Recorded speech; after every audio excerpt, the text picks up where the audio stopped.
Good day, Crime Talk aficionados. It is October 19th, 2021, and let's see what's on the docket. First, Brian Laundrie is the new Sasquatch. He is nowhere and yet everywhere.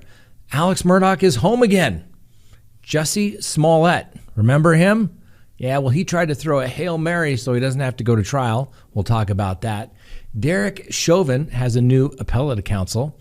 A judge gets in trouble, and is he getting some special treatment? And a firebug gets off easy, maybe because of his family's connections, perhaps. Elijah McClain family settles with the Aurora Police Department. And then finally, our dumb criminal contestant of the day. Let's talk about it.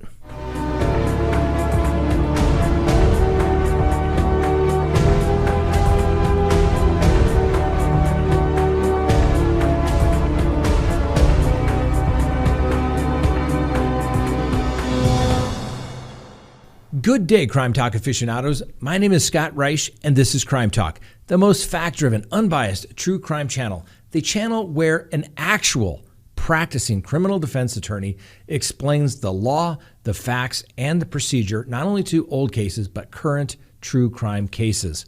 Thanks for watching. Welcome to the show. Now, as always, please don't forget to hit that subscribe button if you haven't done so already. Hit that little bell so they receive notifications of when we go live or put up new content like we're doing tonight. It's Tuesday. We have our Tuesday night live show. And then immediately following that is, of course, our Patreon show. And if you can't watch us on YouTube or Facebook, remember, you can always listen to this episode and previous Crime Talk episodes going back to the beginning on any of your favorite podcasting apps. So don't forget to look for us. Crime Talk with Scott Reich. All right, first on the docket, that more Brian Laundrie information. As you all know, he is the new Sasquatch. He is nowhere but yet everywhere. Well, he's still missing, and obviously he's been named a person of interest in the death of Gabby Petito. Petito was obviously 22 and declared missing on September 11th, 10 days after not returning from a cross-country tour of the national parks with Brian Laundrie.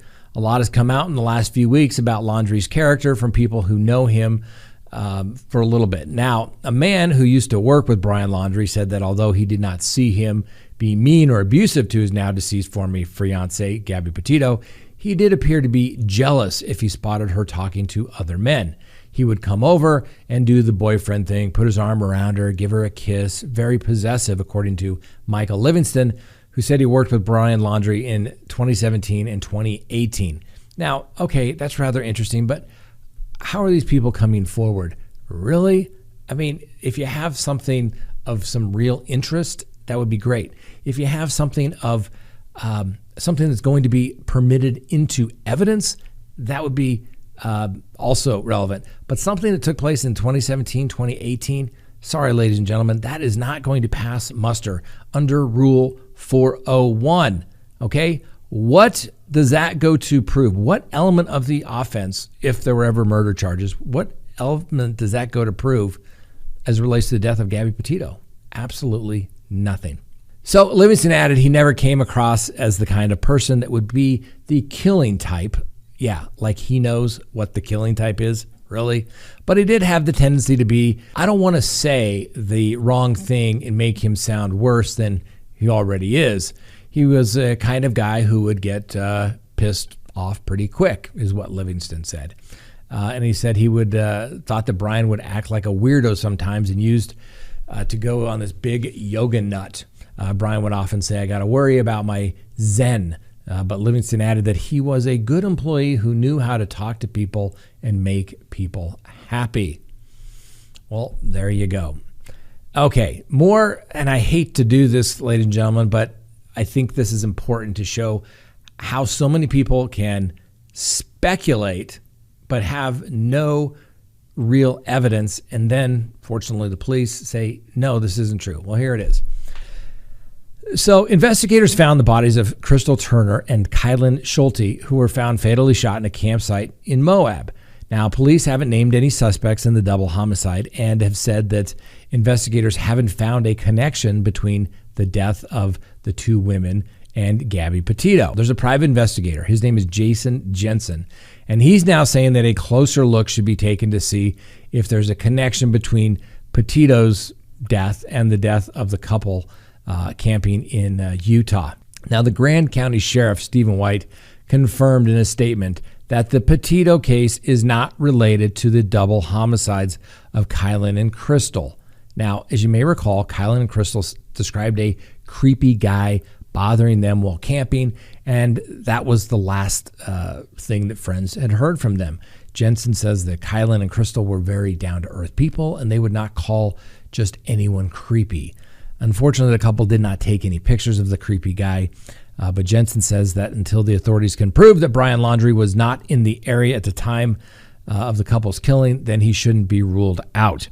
Now, this is what I really don't like, ladies and gentlemen, but we do this to illustrate how somebody can throw something out there and it can really muddy the water. So now we have Brian Laundrie, who is obviously a person of interest, and he should be a person of interest, but he hasn't been charged with the death of Gabby Petito. But now we have people basically saying that he's killing other people because he may have been within hundreds of miles in the state at the time. Ladies and gentlemen, that is why we like to stick to facts, but sometimes you have to show absurdity to demonstrate absurdity.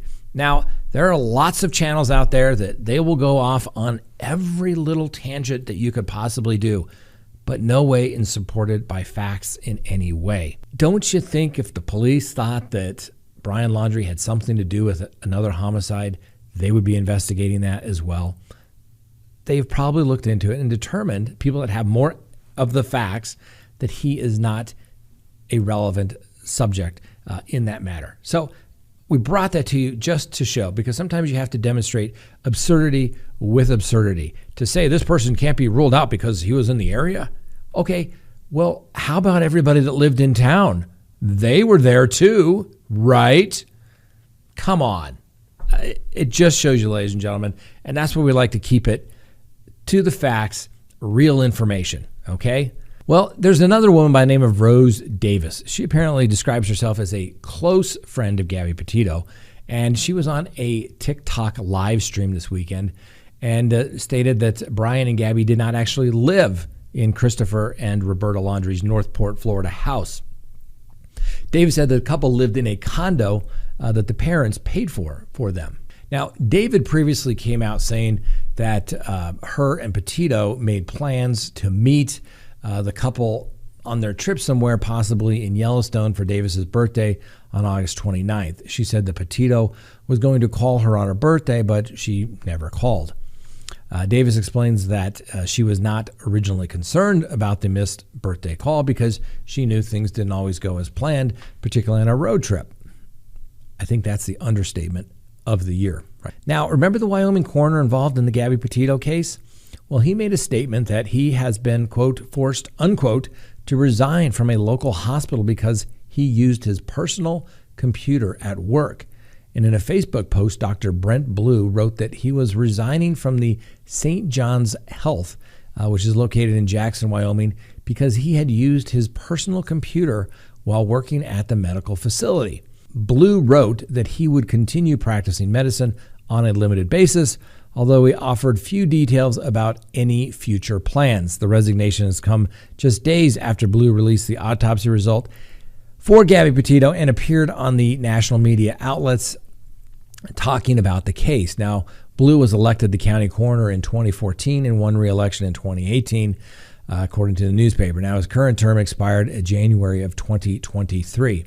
Now, obviously, you can be fired for just about any reason, but when you're the coroner, that seems a little odd that you would resign that position. But he's resigning from the hospital in this particular case, and I can't recall anyone ever being fired for using a personal computer at work. I mean, your phone is a personal computer at work. So sounds like there's a little more something there than what the good doctor is describing. And if charges are ever filed, I assure you, the defense will be subpoenaing those records to see if there's something in there regarding potential acts of moral turpitude, something that goes to one's credibility for sure. All right, now the latest possible sighting of Brian Laundrie. was taken by a home surveillance camera on the outskirts of the owner's property in Denelon, Florida, which is about 3 hours north of Northport. Now, the strange video shows a man pedaling along a county road on an old rickety bike. The man appears to be trying to pedal fast, and then the bike wobbles and forces the man off the bike. Take a look at this video. Now, also notable, it seems that the man is wearing a large backpack and has on heavy dark clothing. The video has been submitted by the owner to the FBI. You let me know if you think that this is Brian Laundrie or just another guy who's going to be napping and getting his door kicked in by the United States Marshals. Let me know what you think in the comments. Next on the docket, Alex Murdock. He's home again. That's right. And guess what happened? Well, Alex Murdock was denied bond Tuesday after facing new charges tied to the embezzling of millions of dollars related to the death of his housekeeper, Gloria Satterfield. Now, police arrested Murdock in Orlando, Florida on Thursday and charged him with 2 felony counts of obtaining property by false pretenses, which carry a maximum sentence of 10 years in prison. Now, Murdock, 53, was wearing a mask and wearing a jail jumpsuit, did not speak during the hearing. And during the bond hearing, the prosecutor, Creighton Waters, said Murdock had promised to keep Satterfield's sons financially secure after her death by paying them financial proceeds from a life insurance policy. But instead, Waters said, Murdock set up the sons with another attorney, Corey Fleming, a close friend and former college roommate, to represent the family's estate. The son maintains that they were unaware of the pair's friendship. Waters said that Fleming helped to divert millions of dollars to an account set up by Murdock for a fake company called Forge, which was named after a legitimate financial consulting company unaffiliated with the case in any way. Well, Circuit Court Judge Clifton Newman ordered Murdock to undergo a psychiatric evaluation following concerns he presents a potential danger to himself and the community. What does that really mean? Well, there's probably been some talk of suicidal ideations, and so they're going to make sure he's not going to hurt himself so that we can try him, prosecute him, get to prison, and then he'll hurt himself. Or all the people that he helped prosecute and his family helped prosecute over the years will then hurt Mr. Murdock for themselves. Now, as you may recall, Mr. Murdock had already been out on another $20,000 personal recognizance bond in September and was allowed to continue treatment at an out-of-state drug detox center for an alleged opioid addiction. Now, we certainly wish Mr. Murdock the best in his battle with his opioid addiction, and we will obviously give him the presumption of innocence. However, we've said it once, we'll say it again. Yes, the wheels are coming off of Alex Murdock's life. And obviously, the true victims here are obviously everyone that's been allegedly scammed through his fraudulent conduct, and obviously his deceased wife and deceased son. But even worse is his living son, who has basically had his whole world turned upside down through no fault of his own. He's probably found out that he has no money, that his family has no money, and anything that they have is going to be taken away by creditors who basically are entitled to money from Alex Murdock. So it's getting ugly, but it just shows you, ladies and gentlemen, when somebody does in fact commit crime, the real victims, are not the ones that show up in court. The ones that suffer are not the ones going to prison. If Alex Murdock goes to prison, he'll be getting, 3 hots and a cot, 3 meals, a place to live. Basically, all his troubles will go away. He just has to kill a little time. It's the family that's going to be left behind to clean up his mess and all the repercussions that come with that. Those are truly the victims. And obviously, in any financial crime, people somehow think it's not as serious as violent crime. But when people take and steal all of your money, you literally sometimes have to wonder, am I going to be able to recover from this? So Alex Murdock will give you the presumption of innocence, but man, not looking good for you. We'll see how things turn out. All right, next on the docket, Jussie Smollett. Remember him? Yeah, that's right. Jussie Smollett, the actor who allegedly falsely claimed he was the victim of a racist and homophobic hate crime, will stand trial beginning next month after a Chicago judge denied his request to dismiss the case over false police reports. Now, Smallett was charged with felony disorderly conduct back in February of 2019 for allegedly making a false report to the Chicago police in January of 2019, claiming he had been attacked by two men who shouted racial and homophobic slurs at him and wrapped a rope around his neck, tied in a noose as well. He told the police that the assault occurred in the middle of a frigid Chicago night while he was out picking up a Subway sandwich. Well, police investigators, they alleged the incident, which Smallett claimed happened in the upscale neighborhood of Streetville, but could not find any video evidence of the assault. Officers ultimately began investigating whether Smallett paid brothers Ola and Abel Asudario to stage an attack after first investigating the brothers as persons of interest. Now, Smallett allegedly orchestrated the fake hate crime to promote his career and paid the two men $3,500 to help. Smollett's attorneys argued that forcing the 39-year-old former Empire actor into court would be a violation of his rights, as he has already completed community service and given up a $10,000 bond under a previous deal to drop the charges with the Cook County District Attorney. Well, Judge James Lynn said he would not intervene in this case, which is being led by a special prosecutor appointed by another judge. Jury selection is scheduled to begin right after Thanksgiving on November 29th. Now, Smollett's felony disorderly conduct charge was dropped by the Cook County State's Attorney Kim Fox's office. Now, however, a judge later assigned a special prosecutor to the case, who in February 2020 charged the disgraced actor with 6 new counts of disorderly conduct. Smallett has pled not guilty to all of the charges. Quick point here. We always mention in today's world that video cameras are everywhere, and that's how a lot of people get caught. Well, they can also prove that nothing happened during a particular time frame, just like they're doing in Mr. Smollett's case. He got a smoking good deal because of who he knew, and the district attorney, Kim Fox, gave him a great deal. But I think the fact that he was so arrogant about it, and the fact that he literally skated on the whole thing after politically connected people tried to intervene for Mr. Smallett, I think most people simply found that offensive, right?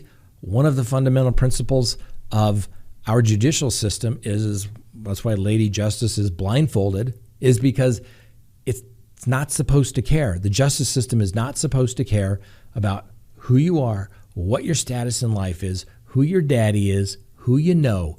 It's simply about the facts of the case. Did the act occur, and did the defendant do it? That's it.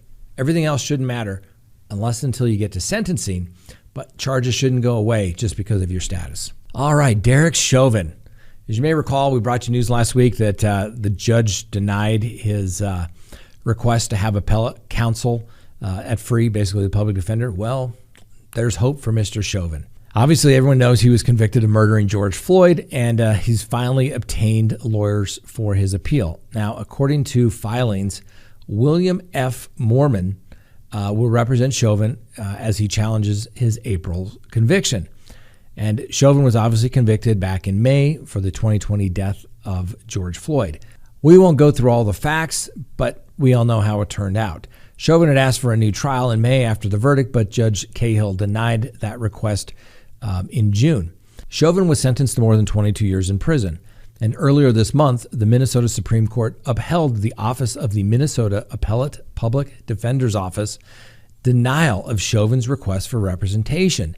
Chauvin claimed he didn't have the funds to cover the cost of a private attorney. He stated that his only assets are 2 retirement accounts, and Chauvin said in the filing that he would face significant penalty for early access to those retirement funds.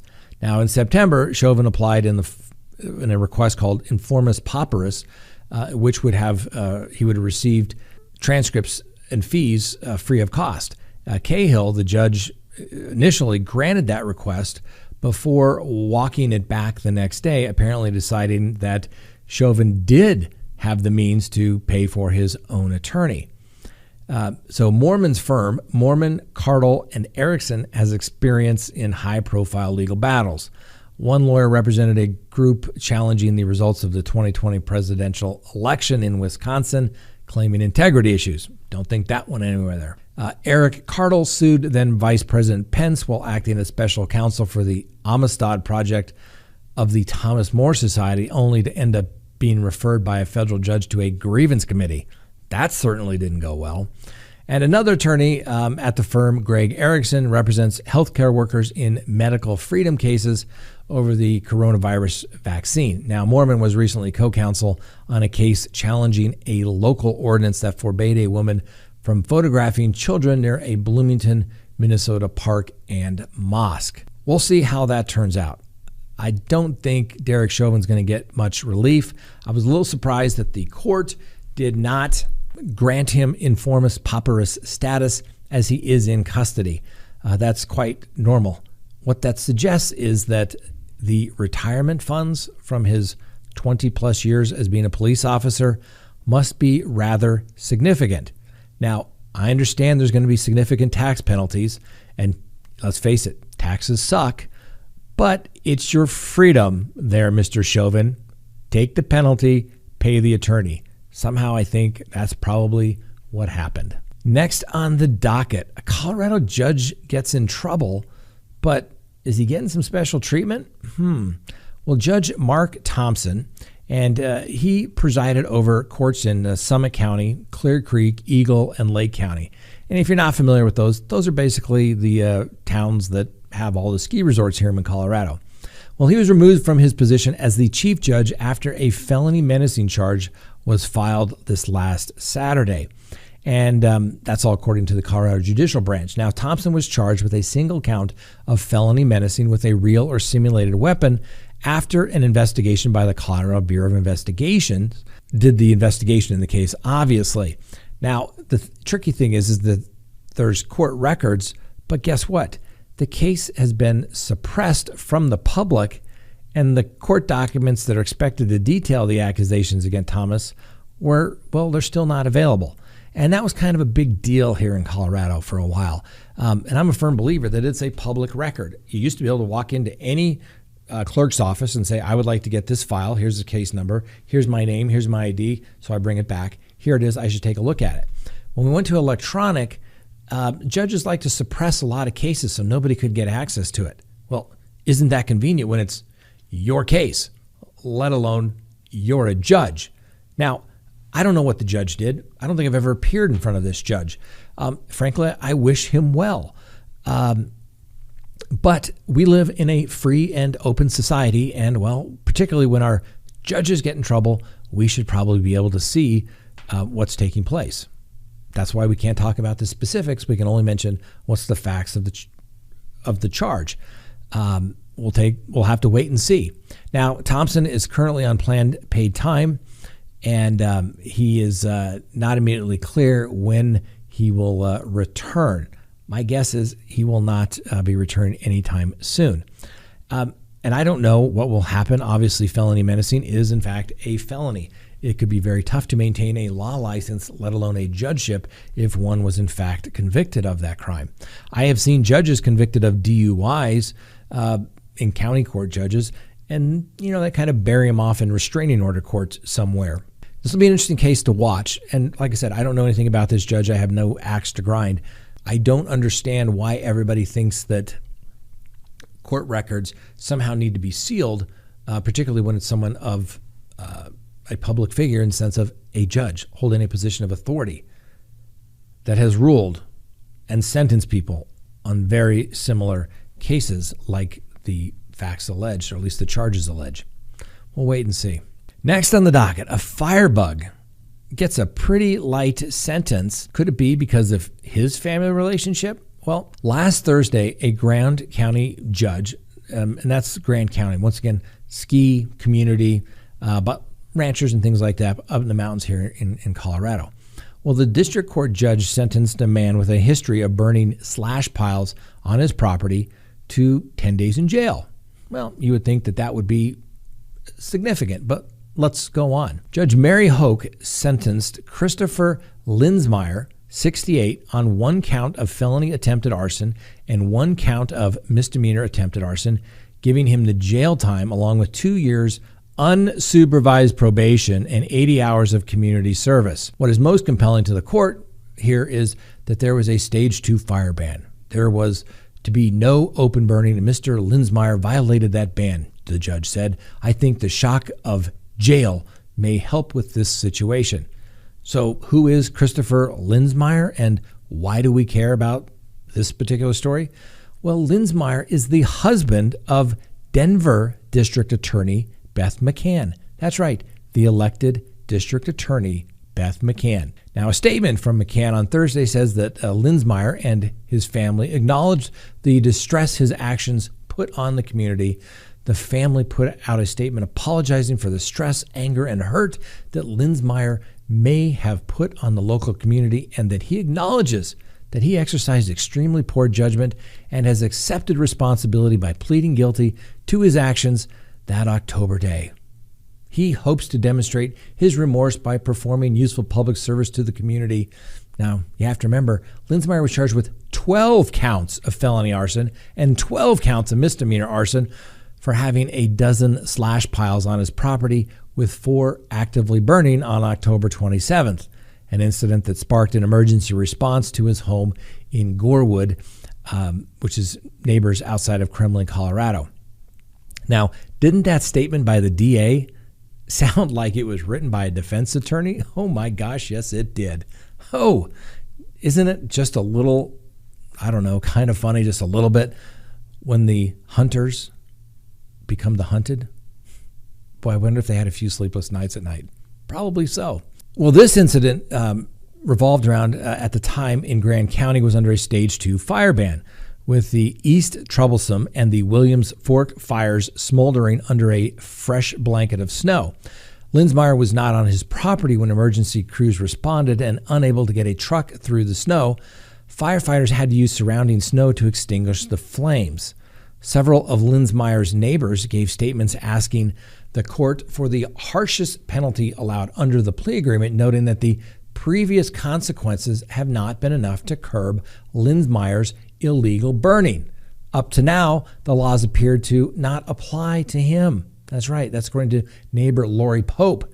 The lack of serious consequences up to this point have allowed him to become bold in his fire setting. And under Lindsmeier's plea agreement, he can have the charges dismissed after October 4th of 2023 through a deferred judgment, as long as he completes all the terms of the plea agreement and doesn't commit any new crime. Now, if Lindsmeier doesn't complete the terms of the agreement, he risks 1 to 3 years in prison following the sentence. Now, basically what that is a deferred judgment. He gets a split deal. The misdemeanor will always remain on his record. The felony will drop off, assuming he does everything that he is supposed to do. Pretty good deal for a guy who's been in trouble before. Don't usually get the deferred when you've been in trouble before for the same action. You got charged with the felony because you continued to engage in the same action. Just saying, I don't know. There's some of these deals, if they were my client, I wish I could get them, but it seems like, geez. I mean, I guess the next time in Denver, I'll just have to say, it's not like he's setting fire to the state of Colorado or anything. Jeez, give my guy a break. I don't know. Okay, a little sarcasm there. Don't get all offended, everybody. Next, Elijah McClain. Remember that tragic situation? Well, the attorneys for Shanine McClain, Elijah McClain's mother, announced that the family has reached a settlement with the city of Aurora. I told you way back when that Aurora better get the checkbook out, and you better be prepared to write a lot of zeros behind whatever number that may be. As you may recall, McClain's son, Elijah McClain, died after an altercation with the Aurora police officers and Aurora Fire back in August of 2019. Now, McClain was walking home from a convenience store when somebody called 911 saying they saw someone acting suspiciously. Police arrived, made contact, and arrested McClain moments after talking with him. Paramedics injected him with ketamine in order to subdue him. McClain repeatedly told officers he was on his way home and didn't mean anyone any harm. He was not armed. McClain suffered a heart event on the way to the hospital and was taken off life support days later. The attorneys for Elijah's mother said that they had reached an unspecified settlement that would resolve all claims raised in her federal civil rights lawsuit. Now, the lawyer for Elijah's father released this statement on behalf of Mosley, saying nothing will bring back his son Elijah, who was loved dearly, but he is hopeful that the settlement with Aurora and the criminal charges against the officers and medics who killed Elijah will allow his family and the community to begin to heal. As you may recall, we brought this to you in September. The Colorado State Attorney General's office found a pattern of racially biased policing and use of excessive force in Aurora. The Attorney General is now recommending changes to policing, training, record keeping, and hiring, which at an entry level is done by the city's Civil Service Commission. Now, several officers and paramedics have been charged criminally as it related to the death of Elijah McClain. Now, I'm telling you, I have talked to people that believe police officers can do no wrong ever. And they've watched the video with Elijah McClain. We've put it up before. And they all agree this was wrong. This kid was literally walking home. He did nothing wrong. He has some special needs. But, this kid played the violin. I think he was, I don't want to speak out of school, but he was autistic. And this kid was doing nothing wrong. And this was a classic example of what took place. And if anyone needed any input about the Aurora Police Department, heck, all they had to do was call me because I could tell you. And I have a friend that's a cop out there. But I'm telling you, every case that I have ever handled from the Aurora Police Department, there's always something that just seems very questionable about it. All the way from homicides to simple routine felonies where they find items in the cars. All right, finally, our dumb criminal contestant of the day.